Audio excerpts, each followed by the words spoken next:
Hi everyone, so after more than 2 years working at Amazon, I quit. And in this video, I want to share my honest thoughts, why I left, what I have learned, and what's ahead of me. So, a quick recap, I joined Amazon in 2022 right after college. I started in the Alexa mobile organization, working on three features in the Alexa mobile app. I then moved to the Alexa devices and contributed to the widget gallery on Echo Show devices. So the work was very interesting. I got a promotion and I also had really nice teammates. You might think that that sounds like a pretty good situation, so why leave? Unfortunately, those were pretty much the only nice things. The rest, not so much. So the first big issue was the lack of clear direction for my team and myself. To give some context, my team was in the Alexa mobile organization, owning a single service flow. Then we got reorged into the Alexa devices, but again, we still only owned one service flow. During that period, we lost a few people, but also got many new members. On paper, we were a large team of nearly 20 engineers, yet we owned only one service. In reality, we were more like a mercenary squad, jumping around to help with external projects. This made the team feel scattered and disconnected. Leadership kept giving incoherent decisions, and their poor planning created a big mess that slowed teams down. An example from my own was that I was designing a major re-architecture upgrade for our core service, and suddenly I need to hand it off to a colleague to work on something of higher priority. That initiative then got cancelled because the new internal SDK was not reliable enough. And when reflecting on the product requirements, we did not even need to implement that initiative in the first place.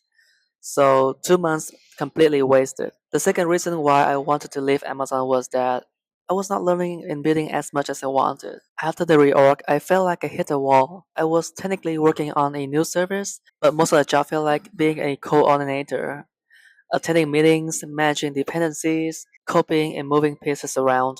When issues came up, they were mostly external dependencies, so I would report the blockers, I wait, and then continue.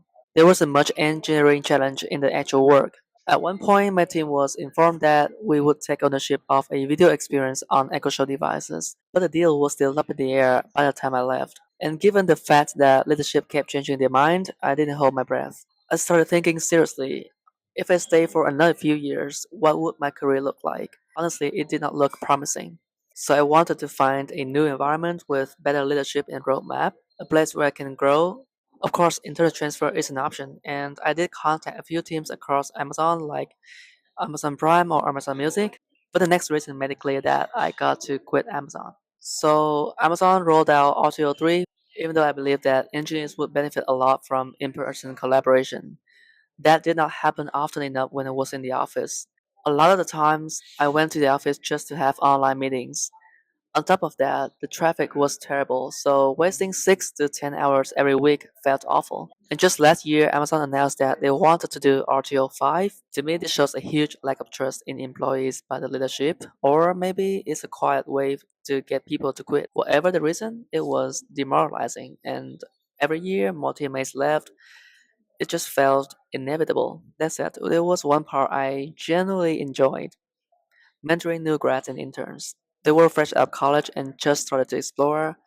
Obviously, they were concerned about the messy team structure, so I got to talk to them, get them more context on the team, the org, and encourage them to stay positive since we were expecting to own more critical and interesting projects. I basically tried to make things feel a bit less chaotic. So, with all of this, I decided it was time to look for opportunities outside of Amazon. I wanted a company with stronger leadership, better team structure and culture, and more flexibility. I also hope to maintain or increase my current compensation. Given the current economy, these requirements really narrow down the list of companies I could apply to. But I am incredibly grateful that I had interviews with some great companies and I have accepted an offer to join Airbnb. In my next video, I'll talk more about my job hunt, how I got interviews, how I prepared, and how I landed the offer.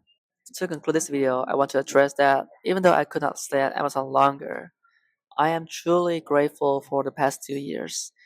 It's a slice of my life that I would look back with fond memories and valuable lessons. Thank you to the people that I got to meet and work with. Thanks for watching, and if you found this relatable or helpful, please hit the subscribe button so you don't miss the next video. See you soon. Thank you.